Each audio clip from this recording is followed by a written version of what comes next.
सभी को नमस्कार, मेरा नाम अभिषेक है और आप देख रहे हैं 27 सितंबर 2025 के इम्पोर्टेंट करंट अफेयर जो आपके आने वाले सभी प्रतियोगिकी परीक्षाओं के लिए इम्पोर्टेंट है। आइए शुरुआत करते हैं अपने पहले करंट अफेयर के साथ, जहां पर आपसे पूछा गया है कि recently how many MOU have been signed between UAE and India business council यानी यूआईबीसी, ताकि इनेबल किया जा सके बाइलैटरल ट्रेड और इन्वेस्टमेंट कॉपरेशन को। तो देखिए, इस सवाल का तो सही उत्तर हो जाएगा ऑप्शन नंबर ए यानी कि 3। तो आप अगर आपसे सवाल पूछा जाता है कि कितने एमओयू साइन किया गया है, तो 3 एमओयू साइन किया गया है यूएई इंडिया बिजनेस काउंसिल, ताकि जो बाइलैटरल ट्रेड है और इन्वेस्टमेंट कॉपरेशन है उसको इनहैंस किया जा सके। अब अगर बात करें बिजनेस काउंसिल की, तो देखिए बिजनेस काउंसिल होता क्या है, इस न्यूज़ को डिटेल में समझ लीजिए ताकि आपकी एक अच्छी समझ विकसित हो जाए। आप लिखित परीक्षा दे रहे हो, चाहे आप वन लाइनर दे रहे हो, सभी के लिए ये इंपॉर्टेंट सेशन है। देखिए, बिजनेस काउंसिल का मतलब होता है कि एक ऐसा काउंसिल जिसमें कि बिजनेस लीडर होते हैं, वो वर्क करते हैं किसके लिए? ताकि पॉलिसी को इन्फ्लुएंस किया जा सके, जिससे कि ग्रोथ फास्टर हो जाए और जो बिज़नेसेस में चैलेंजेज़ आ रहे हैं, उनको सुधारा जा सके। यही बिज़नेस काउंसिल का मतलब होता है। अब क्यों इसकी ज़रूरत पड़ी, ये समझिए पहले। तो आपको मालूम होना चाहिए कि भारत और यूएई के बीच में सीपा हो चुका है। अब सीपा क्या है उसको भी समझेंगे, लेकिन पहले ये समझिए कि सीपा साइन्ड हुआ था फरवरी 2022 में और एनफोर्स हुआ था 1 मई 2022 से। अब आइए समझते हैं कि सबसे पहले एफटीए क्या होता है। तो एफटीए का मतलब होता है कि एक ट्रीटी जिसमें 2 या 2 से अधिक कंट्री अपने ट्रेड बैरियर्स को या तो कम करते हैं या तो एलिमिनेट कर देते हैं, जैसे कि टैरिफ और कोटा, ताकि जो गुड्स और सर्विसेज का ट्रेड है उसमें प्रमोट किया जा सके। अब टैरिफ और कोटा क्या होता है ये भी समझ लीजिए। तो टैरिफ का मतलब होता है कि एक टैक्स है जो कि गुड्स या फिर जो एक्सपोर्टेड गुड होता है, गुड्स 2 तरह से हो सकते हैं, या तो आप उसको भेजेंगे या फिर कहीं से मंगाएँगे, यानी कि इम्पोर्टेड हो सकता है या फिर एक्सपोर्टेड गुड हो सकता है। तो उस पर जो लगने वाला टैक्स है, ताकि जो कंज्यूमर का कॉस्ट है, अब उसके जो अगर हम उसके कॉस्ट को बढ़ा देते हैं और उससे जो रेवेन्यू जनरेट होता है गवर्नमेंट के लिए, तो इसको हम बोलते हैं टैरिफ। उसी तरह से अगर हम कोटा की बात करें, तो कोटा क्वांटिटेटिव रिस्ट्रिक्शन होता है, यानी कि सामान पर दाम नहीं बढ़ाया जाता है यहाँ पर। यहाँ पर सामान की क्वांटिटी का ख्याल रखा जाता है, यानी कि जितना क्वांटिटी आना चाहिए उससे कम भेजना चालू कर दे, यानी कि कोई देश है जिसको कि जिसमें कि उसके घर का ही सामान नहीं बिक रहा है और बाहर वाला खूब डंप किए जा रहा है और उसका सामान खूब धड़ल्ले से बिक रहा है। तो भारत सरकार क्या करेगी या फिर उस देश की सरकार क्या करेगी कि अगर उस पर वो कोटा लगा देती है उस दूसरे कंट्री पे, ताकि अपना जो देश में सामान हो रहा है उसको लोग ज़्यादा खरीदेंगे। क्यों? क्योंकि जितने की ज़रूरत है बस उतने ही का मँगाएँगे वहाँ से। तो एक क्वांटिटेटिव रिस्ट्रिक्शन है जो कि गवर्नमेंट इम्पोज़ करती है अमाउंट या फिर वैल्यू ऑफ स्पेसिफिक गुड के लिमिट के लिए, जो कि इंपोर्ट किया जाता है किसी कंट्री से। तो आई होप टैरिफ और कोटा, टैरिफ मतलब पैसे से संबंधित और कोटा मतलब क्वांटिटी से संबंधित, ये आपको समझ में आ गया होगा। अब एफटीए भी समझ में आ गया आपको और अब सीपा को समझते हैं। तो सीपा क्या है? तो कॉम्प्रिहेंसिव इकोनॉमिक पार्टनरशिप एग्रीमेंट है, जो कि ब्रॉडर स्पेक्ट्रम है किस चीज़ का? इकोनॉमिक कोऑपरेशन का। जैसे आपने एफटीए में क्या पढ़ा कि ट्रेड और ट्रेड को बढ़ाने के लिए 2 देश के बीच का ट्रेड, गुड्स और सर्विसेज के लिए, वहाँ पर टैरिफ और कोटा को कम किया जा सकता है। तो वहाँ लिमिटेड चीज़ है, एफटीए का मतलब हो गया बहुत लिमिटेड चीज़। लेकिन अगर इसी को अगर हम ब्रॉडर रूप में देखेंगे, बहुत सारे सामानों के आयात और निर्यात पर अगर टैरिफ और कोटा को कम कर दिया जाए या फिर बढ़ा दिया जाए ज़रूरत के हिसाब से, ताकि ट्रेड बैलेंस हो जाए, तो इसको हम सीपा बोलते हैं। तो आई होप सीपा भी समझ गए होंगे। तो अब याद करिए कि इंडिया और यूएई के बीच में 2022 में ही सीपा हो चुका है, जो कि टैरिफ कंसेशन प्रोवाइड करता है लगभग-लगभग 80% जो भारतीय सामान एक्सपोर्ट होता है यूएई पर, और 97.4% यूएई एक्सपोर्ट करता है इंडिया पर, यानी कि 97.4% जो आपका टैरिफ का कंसेशन है, इतने सामानों पर वो नहीं लगाता है भारत।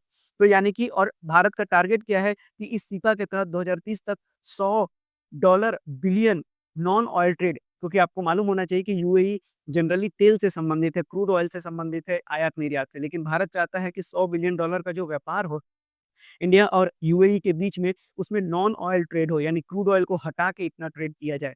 तो अब आपको सीपा भी समझ में आ गया होगा, इंडिया यूएई का एग्रीमेंट। तो ये जो सीपा के तहत जितने भी सामानों का आवागमन हो रहा है, अगर उसमें कोई दिक्कत हो रहा है, तो इसीलिए ये बिज़नेस काउंसिल बैठाया गया है, जिसमें कि तरह-तरह के जो बिज़नेस लीडर होते हैं, जो एक्सपर्ट्स होते हैं, वो इन पॉलिसीज़ में चैलेंजेज़ को देखेंगे, उसको एड्रेस करेंगे और उसको सॉल्यूशन खोजेंगे उसका। तो यहीं पर आपका सवाल बनता है कि अब इस तरह का कितना जो यूएई इंडिया बिज़नेस काउंसिल ने कितने एमओयू को साइन किया है, ताकि एनहांस किया जा सके इस बायलैटरल ट्रेड और इन्वेस्टमेंट कोऑपरेशन को, तो 3 किया गया है। अब वो जो तीनों एग्रीमेंट है उसका नाम याद कर लीजिए।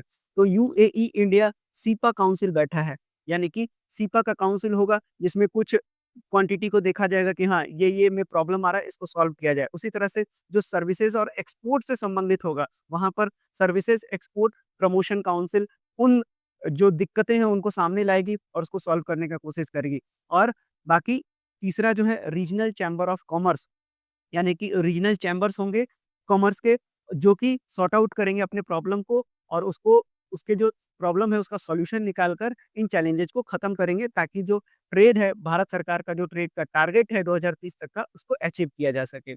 आई होप ये जो न्यूज़ है आपको पूरी तरह से समझ में आ गया होगा। अब आइए बढ़ते हैं मिलिट्री एक्सरसाइजेस पर। तो इंडिया और यूएई के बीच में आर्मी के नज़रिए से देखें तो डेजर्ट साइक्लोन होता है, और अगर नेवी के तरीके से देखें तो जायद तलवार होता है। याद रखिएगा, आपसे पूछा जा सकता है, आपसे पूछ देगा कि बताइए कि भारत और यूएई के बीच में कौन-सा नेवल एक्सरसाइज़ होता है? तो उसमें एक ऑप्शन डेजर्ट साइक्लोन भी डाल देगा और एक जायद तलवार भी डाल देगा। लेकिन आपका सही ऑप्शन होगा जायद तलवार। अब यूएई की बात करें तो यूएई की कैपिटल कहाँ है? सबसे पहले तो यूएई को देखिए कि यूएई वर्ल्ड मैप में कहाँ दिखता है? तो देखिए ये आपका प्यारा भारत हो गया। अब यहाँ पर आपका कौन-सा सी हो गया? ये आपका अरेबियन सी हो गया। अब अरेबियन सी से आप जैसे ही गल्फ की ओर जाएँगे, तब आपको यहाँ पर एक कंट्री दिखाई देगा जिसका नाम है यूएई।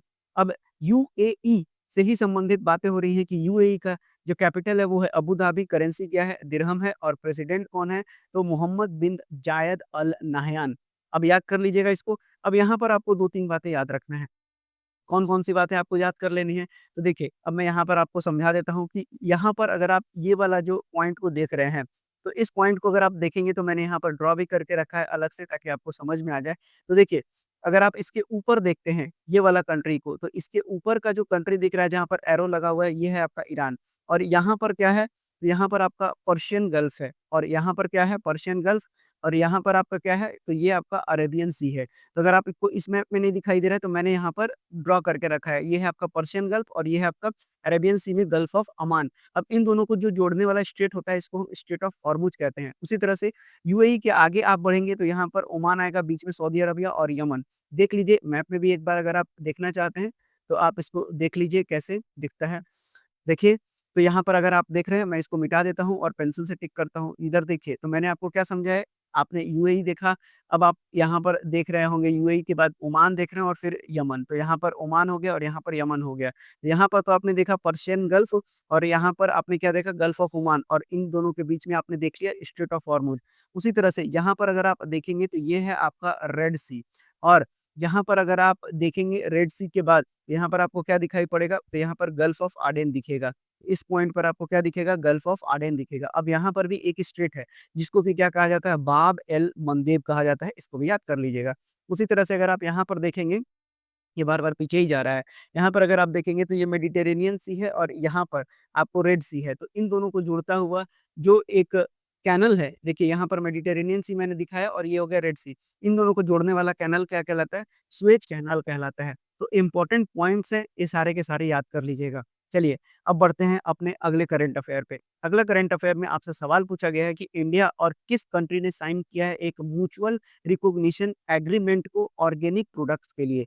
तो देखिए इस सवाल का तो सही उत्तर क्या हो जाएगा? ऑस्ट्रेलिया, लेकिन इसको डिटेल में पढ़ते हैं। सबसे पहले जानते हैं कि ऑर्गेनिक प्रोडक्ट क्या होता है। तो ऐसे फूड प्रोडक्ट्स जिसको कि ग्रो किया जाता है एग्रीकल्चर सिस्टम के अंदर, लेकिन यहाँ पर हार्मफुल केमिकल फर्टिलाइजर और पेस्टिसाइड्स का यूज़ न करके एनवायरनमेंट और सोशली रिस्पॉन्सिबल अप्रोच के ज़रिए जब फूड प्रोडक्ट्स को उगाया जाता है तो हम ऐसे प्रोडक्ट्स को ऑर्गेनिक प्रोडक्ट कहते हैं। तो आई होप ये क्लियर हो गया होगा। अब ये जो एग्रीमेंट है किसके-किसके बीच में साइन किया गया है? तो इंडिया और ऑस्ट्रेलिया के बीच में।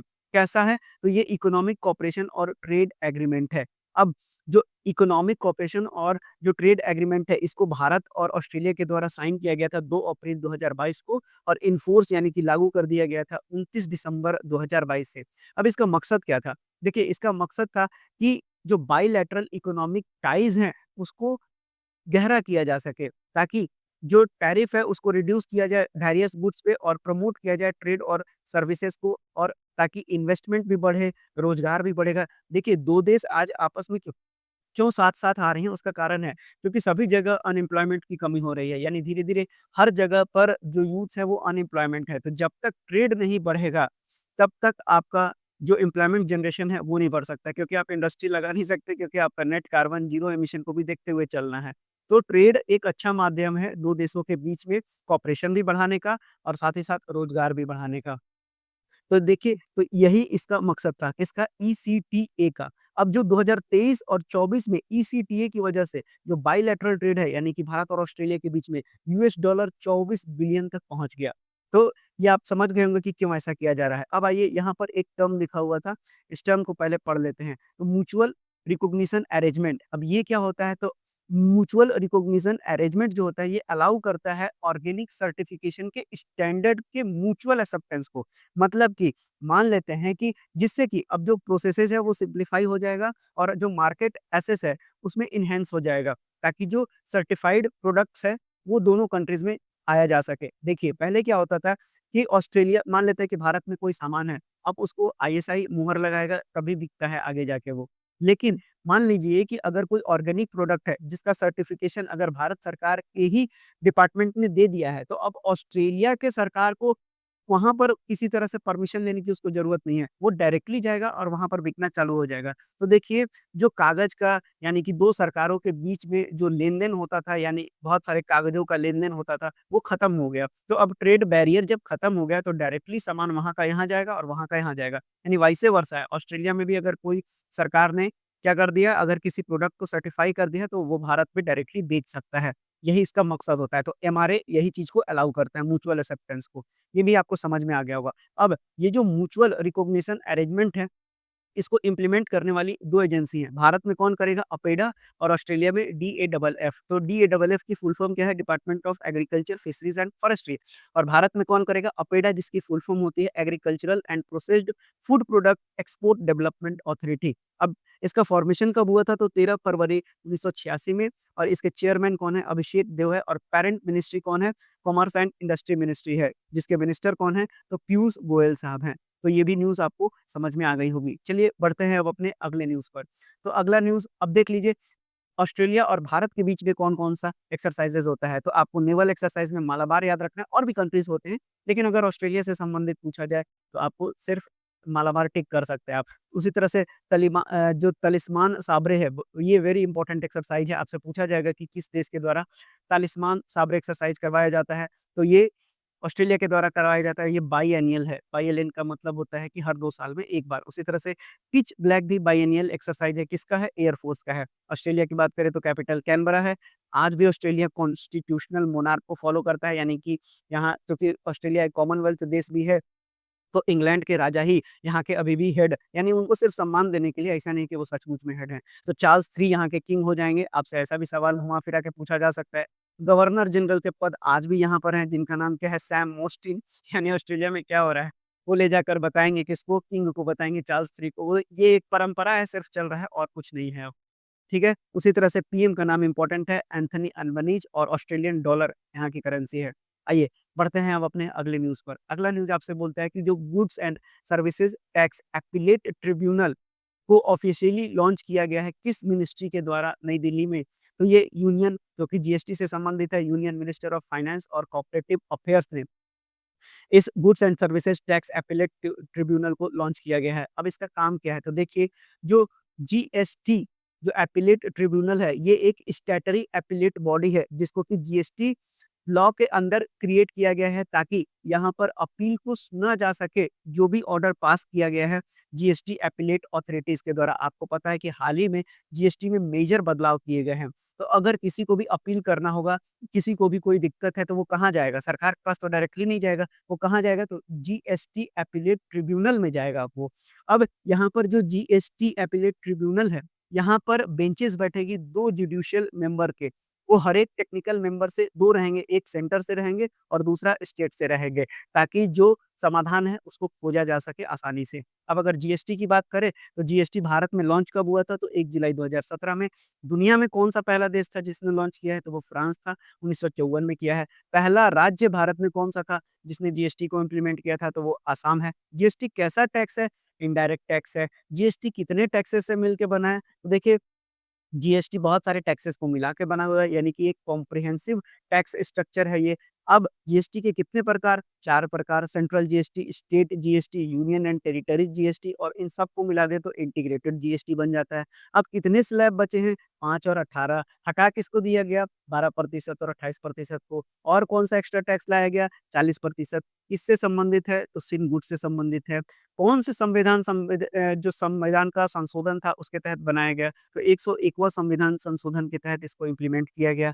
अब इसमें कौन-कौन से आर्टिकल्स इम्पोर्टेंट है? तो 246। ये क्या बताता है? ये पार्लियामेंट और स्टेट लेजिस्लेचर को पावर देता है कि वो जीएसटी के रिगार्डिंग लॉ बना सके, जैसे अभी बना। उसी तरह से 279 ए क्या है? तो एस्टेब्लिशमेंट और फंक्शन है किसका? जीएसटी काउंसिल का। तो ये सब बातें आपको याद रखनी है, आपके प्रतियोगी परीक्षाओं में यही सब सवाल पूछा जाता है। चलिए, अब बढ़ते हैं अब अपने अगले करंट अफेयर पे, जहाँ पर आपसे पूछा जा रहा है कि इंडिया ने टेस्ट किया है किस मिसाइल को रेल बेस्ड मोबाइल लॉन्चर पर, यानी कि अब चलती हुई रेल से भी बम जो है, यानी कि लॉन्च किया जा सकता है, मिसाइल को लॉन्च किया जा सकता है। देखिए, यहाँ पर कुछ ही देश हैं जो इस टेक्नोलॉजी को रखते हैं। आपको उन देशों का नाम याद कर लेना चाहिए कि यूएस, रशिया और चाइना के बाद भारत चौथा देश बन गया है जो इस तरह की टेक्नोलॉजी को अब यूज़ कर सकता है। अब इसमें जो मिसाइल टेस्ट किया गया था, उसका नाम क्या है? तो अग्नि प्राइम मिसाइल। भारत कौन-सा देश बना? तो चौथा देश बन गया दुनिया में। अब इसको टेस्ट किसके द्वारा किया गया है? तो डीआरडीओ और स्ट्रेटेजिक फोर्सेस कमांड के द्वारा इसको टेस्ट किया गया है। अब अगर बात करें तो अग्नि प्राइम मिसाइल क्या है? तो ये न्यूक्लियर वारहेड को भी कैरी कर सकता है, जिसकी रेंज 2000 किलोमीटर है। और आपको बता दें कि ये 2 स्टेज सॉलिड प्रोपेलेंट रॉकेट के ज़रिए इसको छोड़ा जाता है। तो याद कर लीजिएगा कि ये आपका मिसाइल कितने तरह के होते हैं? 2 तरह के होते हैं, क्रूज़ और बैलिस्टिक मिसाइल होते हैं। क्रूज़ मिसाइल स्मॉल पेलोड के लिए होता है, जिसका एग्ज़ाम्पल ब्रह्मोस और निर्भय है, याद कर लीजिएगा। वहीं अगर बैलिस्टिक मिसाइल की बात करें तो अग्नि सीरीज़, तो आप देख लीजिए ये किस सीरीज़ का मिसाइल है? अग्नि प्राइम है, तो कैसा मिसाइल होगा? बैलिस्टिक मिसाइल हो जाएगा। उसी तरह पृथ्वी सीरीज़ के जितने भी मिसाइल हैं, सभी के सभी बैलिस्टिक होते हैं। शौर्य मिसाइल बैलिस्टिक होगा, धनुष मिसाइल बैलिस्टिक होगा। तो ये सारे नाम आप याद कर लेंगे अपनी कॉपी में लिखकर। डीआरडीओ के जो हेड हैं, उनका नाम क्या है? तो समीर वी कामत है इनका नाम। 1958 में फॉर्मेशन हुआ था डीआरडीओ का। इसका हेडक्वार्टर कहाँ है? नई दिल्ली में। वहीं अगर आपसे पूछा जाए कि डीआरडीओ का मोटो क्या है? तो strength origin is in science, यानी कि साइंस का, यानी कि जो स्ट्रेंथ है वो कहाँ पर स्थित है, उसका ओरिजिन कहाँ है? तो साइंस है। तो ये था आपका ये करंट अफेयर, जिससे इम्पोर्टेंट बातें मैंने आपको सब कुछ समझा दिया। अब आइए बढ़ते हैं अगले करंट अफेयर पे, जहाँ पर कतर कौन-सा कंट्री बन गया है, यानी कितने नंबर का कंट्री बन गया है जो अब यूपीआई पेमेंट को एक्सेप्ट करेगा। तो मैंने कई बार आपको पढ़ा रखा है कि UPI is now available in 7 countries, लेकिन अब UPI is available in total 8 countries, यानी कि कतर 8वां देश बन चुका है। अब यूपीआई क्या है? तो यूपीआई यूनिफाइड पेमेंट इंटरफेस है, जिसका कि मालिक कौन है? National payment corporation of India. अब जो यूपीआई है इसको कब इंट्रोड्यूस किया गया था? तो 11 अप्रैल 2016 को। अगर बाकी के 7 कंट्रीज़ का नाम क्या इम्पोर्टेंट है? हाँ, बिल्कुल याद करना पड़ेगा आपको। UAE, Singapore, Nepal, Sri Lanka, France, Mauritius और भूटान है। अब यूपीआई करता क्या है? तो यूपीआई ऑफ़र करता है रियल टाइम कैशलेस और सिक्योर पेमेंट इंडियन टूरिस्ट के लिए ही नहीं भाई, सभी के लिए करता है, ठीक है? अगर इन देशों में जाएँगे तो टूरिस्ट ही हैं, लेकिन कई लोग जो है वहाँ का नागरिकता भी लेकर तो बैठे हुए हैं। चलिए, अब जो है ये भी अगर आप समझ गए तो अब एनपीसीआई के बारे में भी जान लीजिए, जिससे सवाल बनता है। तो एनपीसीआई की स्थापना कब की गई थी? तो 19 दिसंबर 2008 में, जिसका हेडक्वार्टर मुंबई में है। इसके एमडी और सीईओ कौन है? तो दिलीप आसबे साहब हैं। और इसका मालिक कौन है? तो इसका मालिक है आरबीआई। क्योंकि इस पैसा से संबंधित जितनी भी बातें हैं कौन डील करेगा? आरबीआई ही डील करेगा, क्योंकि सबसे हेड तो वही है। और देखिए, अब बढ़ते हैं अपने अगले करंट अफेयर पे, जहाँ पर इंडिया पहला AI powered command centre launch किया है। किस टेम्पल में एआई पावर्ड कमांड सेंटर? अब ऐसा नहीं है मिलिट्री वाला कमांड सेंटर है। ये तिरुमला आंध्र प्रदेश मंदिर में ये किया गया है। अब इंडिया का ये पहला एआई पावर्ड इंटीग्रेटेड कमांड और कंट्रोल सेंटर है, जिसका काम क्या है कि यहाँ पर काफ़ी ज़्यादा भीड़ होता है। को बहुत लंबी-लंबी कतारें लगती हैं, लाइन लगती है भगवान का दर्शन करने के लिए। तो ये क्या करेगा? इन सबको मैनेज करने का काम करेगा। इसीलिए इसका नाम क्या है? AI powered command centre technology है ये। अब तिरुमाला टेम्पल का दूसरा नाम आपसे पूछा जा सकता है परीक्षा में, तो ये श्री वेंकटेश्वरा स्वामी टेम्पल है। कहाँ स्थित है? तिरुमला आंध्र प्रदेश में स्थित है। आंध्र प्रदेश आज रिवाइज़ नहीं कराएँगे, कल ही करवाया है। अब जो है ये किसको डेडिकेटेड है? लॉर्ड विष्णु को। ऐसा सवाल भी पूछता है कि Tirumala temple is dedicated to which भगवान या फिर गॉड, तो आपको याद होना चाहिए लॉर्ड विष्णु। चलिए बढ़ते हैं अब अपने अगले करंट अफेयर पे, जहाँ पर आपसे पूछा गया है कि इनमें से कौन-सा आईआईटी को नॉमिनेट किया गया है UN centre of excellence AI के लिए, ताकि स्ट्रेंथन किया जा सके इंडिया के ग्लोबल लीडरशिप को एआई डेवलपमेंट में। याद कर लीजिएगा, इसका आंसर हो जाएगा आईआईटी मद्रास। बहुत ही इम्पोर्टेंट क्वेश्चन है ये। आने वाले सभी प्रौद्योगिकी परीक्षाओं में ये आपको देखने के लिए मिलेगा। अब ये किसका पार्ट है, तो इंडिया का ब्रॉडर मिशन है, ताकि भारत जो है, जो गैप है एआई स्किल गैप है, उसको भर सके और प्रमोट कर सके एथिकल एआई गवर्नेंस पूरे ग्लोबल साउथ में। आपको मैंने बता चुका हूँ कि ग्लोबल नॉर्थ और ग्लोबल साउथ 2 भागों में बँटा हुआ है। अब ग्लोबल नॉर्थ में ऐसे कंट्रीज़ हैं जो डेवलप्ड आते हैं, यानी जहाँ पर पॉवर्टी, अनएम्प्लॉयमेंट जैसी बातें नहीं होती हैं।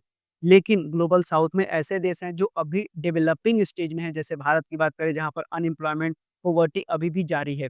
तो याद कर लीजिएगा कि इन पैरामीटर्स के आधार पे ग्लोबल नॉर्थ और साउथ बाँटा गया है। आप ये मत याद कीजिएगा कि इक्वेटर के ऊपर चलेगा तो सारा का सारा ग्लोबल नॉर्थ में देश जो है ग्लोबल नॉर्थ वाले वाले देश कहलाएँगे। ऐसा नहीं है, ये गलत हो जाएगा, क्योंकि ऑस्ट्रेलिया और अगर न्यूज़ीलैंड को देखेंगे, ये भी ग्लोबल नॉर्थ के ही पार्ट हैं, लेकिन ये आते क्या हैं, ग्लोबली ये साउथ में आते हैं। अब आपको समझ में आ गया होगा।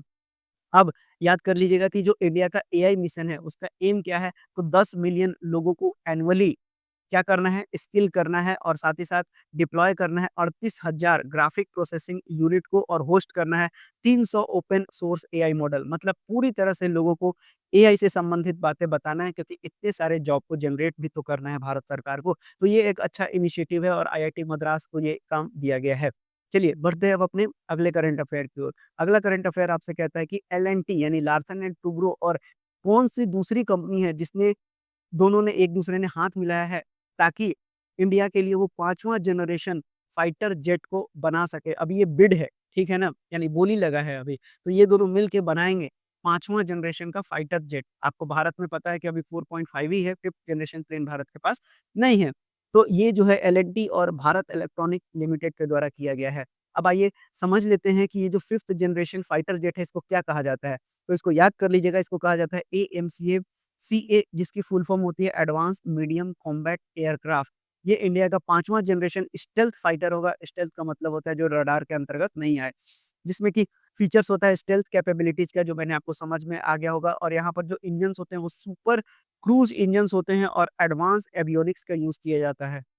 अब अगर बात करें तो इसमें 1500 करोड़ रुपया दिया गया है एएमसीए प्रोग्राम के लिए, और ये डेवलप किसके के द्वारा किया जाएगा, तो एरोनॉटिकल डेवलपमेंट एजेंसी, जिसका एम क्या है कि वो 5 प्रोटोटाइप बना देगा पूरे 5 साल में, यानी 5 अलग-अलग तरह के फाइटर जेट्स बनाएँगे। तो अभी प्रोटोटाइप पर काम चलेगा, और अगर भारत सरकार उसको रिकमेंड कर देगी, अप्रूव कर देगी, तो भारत में भी बनना चालू हो जाएगा 5th जनरेशन फाइटर प्लेन्स। चलिए बढ़ते हैं अब अपने अगले करंट अफेयर पे। अगला करंट अफेयर आपसे पूछा गया है कि इनमें से किस मिनिस्ट्री ने रिलीज़ किया है चिल्ड्रन इन इंडिया 2025 रिपोर्ट? तो ज़ाहिर-सी बात है, आप ministry of women and child development मत लगाइएगा, ministry of statistics and programme implementation है।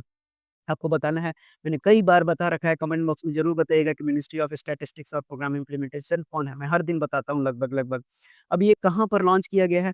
तो 29वां कॉन्फ्रेंस हो रहा था सेंटर और स्टेट का स्टैटिस्टिकल ऑर्गेनाइजेशन का, और इसका आयोजन कहाँ हो रहा था? चंडीगढ़ में हो रहा था। अब इस रिपोर्ट की मुख्य हाइलाइट को ध्यान में कर लीजिए, ध्यान से सुन लीजिएगा, आपसे सवाल पूछ सकता है कि चिल्ड्रन इन इंडिया रिपोर्ट 2025 कहाँ पर पेश किया गया है? तो चंडीगढ़ में। किसके द्वारा? तो ये जो है 29वां कॉन्फ्रेंस हो रहा था सेंटर और स्टेट स्टैटिस्टिकल ऑर्गेनाइजेशन के द्वारा। ऐसे याद रखना है आपको करंट अफेयर को। तो इस रिपोर्ट की हाइलाइट्स को देखते हैं। तो कहना है सरकार का कि जो इन्फैंट मोर्टेलिटी है, जो 2011 में 44 था, जो 2023 में कितना हो गया? 25 हो गया। अच्छी बात है। ड्रॉप आउट रेट का मतलब होता है कितने बच्चे स्कूल जाना छोड़ दिए, इसकी बात की जा रही है। तो 2022-23 में ये 13.8 था, 2024-25 में ये 8.2 हो गया है। यानी सरकार बताना चाहती है कि हमने बहुत काम किया है। अब अगर परसेंटेज ऑफ वुमेन की बात करें जिनका कि ऐज 20 से 24 साल था, जो कि मैरिड थी 18 साल से पहले, अब उनका भी जनसंख्या रिड्यूस हो गया है, जो कि 26.8 था 2015 में, अब वो 23.3 हो 3 26.8 हो गया 2015 में, जो कि 23.3 अब हो गया है किसमें? 2019-21 तक का ही डेटा सरकार ने दिया है, तो मैं भी आपको वही बता सकता हूँ। तो देखिए 26 से 23.3 हो गया, ठीक है, अच्छी बात है, कुछ तो गिरावट हुआ है। उसी तरह चिल्ड्रन के एडॉप्शन में भी बढ़ोतरी हुई है, यानी 2017-18 में 3,927 ऑफ़िशियली है, नॉन ऑफ़िशियली भी होंगे बहुत सारे, तो इतने जो चिल्ड्रन को अडॉप्ट किया जाता था, अब उसकी जनसंख्या बढ़कर कितनी हो गई? 4515 हो गई है। अच्छी बात है। चलिए बढ़ते हैं अब अपने अगले करंट अफेयर पे। आखिरी करंट अफेयर है ये आपका, आपसे पूछा गया है कि वर्ल्ड कॉन्ट्रासेप्शन डे 2025 को सेलिब्रेट किया गया है किस दिन? तो देखिए, ये इम्पोर्टेंट है क्योंकि आपको मालूम है कि जो धरती की आबादी है वो 2 गुना से भी ज़्यादा हो चुकी है। तो धरती तो उतना ही का उतना ही है, तो खाना-पीना हर चीज़ जो है दिक्कत है। तो देखिए, कॉन्ट्रासेप्शन वर्ल्ड कॉन्ट्रासेप्शन डे को सेलिब्रेट किया जाता है हर साल 26 सितंबर को। इसको 2007 से ही मनाना चालू किया गया है। अब इसका मकसद क्या था? तो इसका मकसद था कि प्रमोट किया जाए अवेयरनेस को कॉन्ट्रासेप्टिव्स के खिलाफ। अब अगर इस वर्ष की थीम की बात करें तो क्या है? तो एक choice for all agency, intention and access. याद कर लीजिएगा, आपसे निश्चित ये सवाल बनेगा। एक choice for all agency, intention and access. अब कॉन्ट्रासेप्शन का मतलब क्या होता है? तो कॉन्ट्रासेप्शन करता क्या है? तो ये प्रिवेंट करता है अनवांटेड प्रेगनेंसीज़ को, सपोर्ट करता है जेंडर इक्वलिटी को और साथ ही साथ रिड्यूस करता है अनसेफ अबॉर्शंस को। तो ज़ाहिर-सी बात है कि अगर ऐसा होता है तो धरती पर भी लोड कम होगा, कॉन्ट्रासेप्शन का यूज़ करेंगे तो बच्चे कम पैदा होंगे। निश्चित रूप से और इससे जेंडर इक्वलिटी भी बढ़ता है, ऐसा मानना है। तो देखिए, ये थे आपके टॉप 10 करंट अफेयर 27 सितंबर 2025 के, जो आने वाले सभी प्रतियोगिकी परीक्षाओं में पूछा जा सकता था। कोई भी डाउट हो या कोई भी राय हो, कमेंट बॉक्स में लिखना मत भूलिएगा। मिलते हैं कल, तब तक के लिए धन्यवाद।